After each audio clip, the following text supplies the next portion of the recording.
Do you want that sauce? Big Daddy's got it for you today. We're going to talk about the unpopular truth about Onlyfans from an international dating coach. And listen, what I'm going to tell you is no holding barred, no holding back, unfiltered, raw information. What I really think about it, what I've seen it do for people in the industry, the pros and the cons. Now, if you like this video, and I know you're going to, okay, stay tuned to the end because we'll have more content just like this at the end with another video.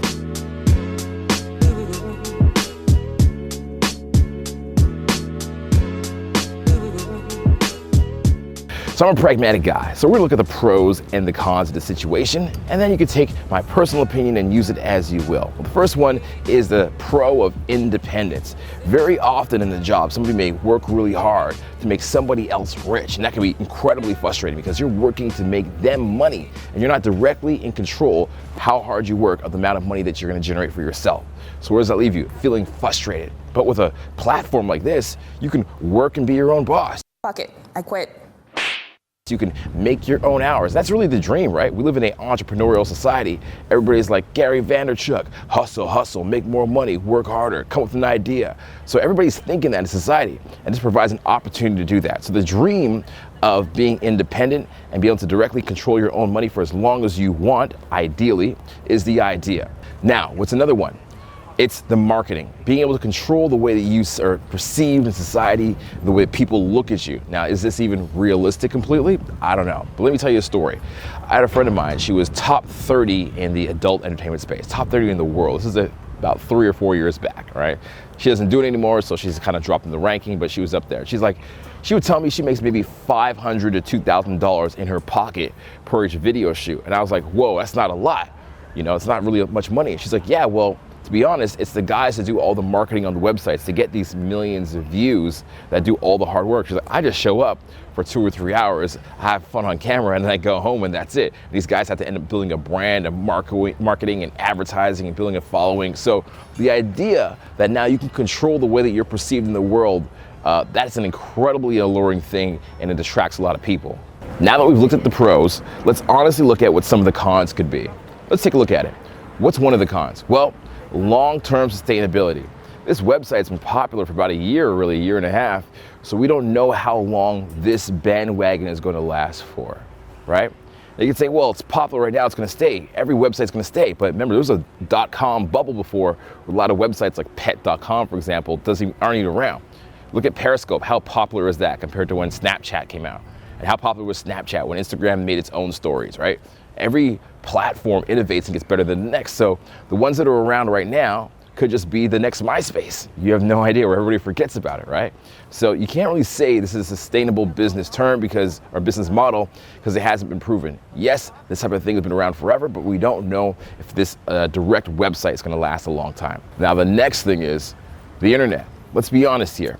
What happens on the internet, even when you delete it, stays on the internet. It doesn't go away. There's many things that I've personally put on the internet that I'm like, should I have done that? You know, should I put that out there? You hear these stories about, people are married or they're in court and then somebody pulls up a photo evidence that they thought didn't even exist. Well, if you're doing OnlyFans, whatever you put on the internet, it's gonna stay on the internet. It's gonna be there forever. You know that, right? It's gonna be there. And one day when you go for that job application to, be at a law firm, or you go to do something you didn't think you want to do in the future, but something you want to do, it comes up, it haunts your husband, it haunts your family, whatever. So whatever is on the internet stays on the internet, and we all have to remember this. And the other con to consider is that, no matter what anybody tells you, OnlyFans is sex work.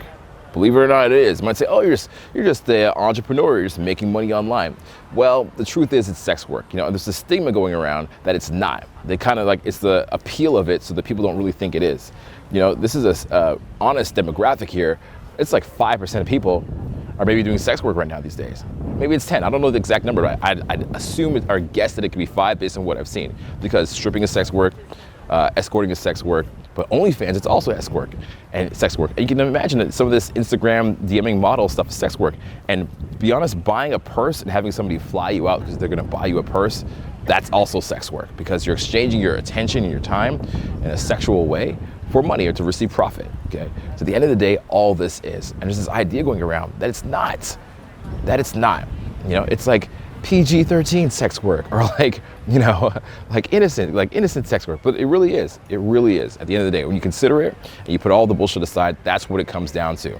So once you're in that category, once you're in that industry, okay, it's going to affect future relationships, future friendships, and also future work opportunities once you've legitimately committed to sex work and it's out there. So what have we learned here today, boys and girls? Well, with every opportunity, there is a huge risk, right? There's a cost and there's a reward. You got to balance them out and see what's better. I'm not going to tell you which one is better. It depends for your personal life. I know people that are friends of mine. For example, a guy, and he has a girlfriend that does Onlyfans, and they make it a joint project and they're very happy together. But, you know, that's them, and you got to make your own choices in your own life. I'm not going to tell you what to do, and neither can I, and nobody should. So anyways, if you like this content, you want to go deeper down the rabbit hole, click the link up here. There's going to be a video I pop up in the corner. It's going to send you to more content just like this, and we continue to talk together about the subject. It's raining. I don't know if you can see that. It's about to rain. It's actually raining at this moment. So we're going to wrap up this video. Leave a like on the video. You know, helps out the channel tremendously. YouTube wants to keep this kind of stuff so quiet, you know what I mean? The culture wants to keep this stuff quiet and not talk about it. So if you leave a like on the video, it helps out the channel and helps more people to see the video, all right? Thanks for watching, and as always, keep in touch and don't be a stranger. Cheers.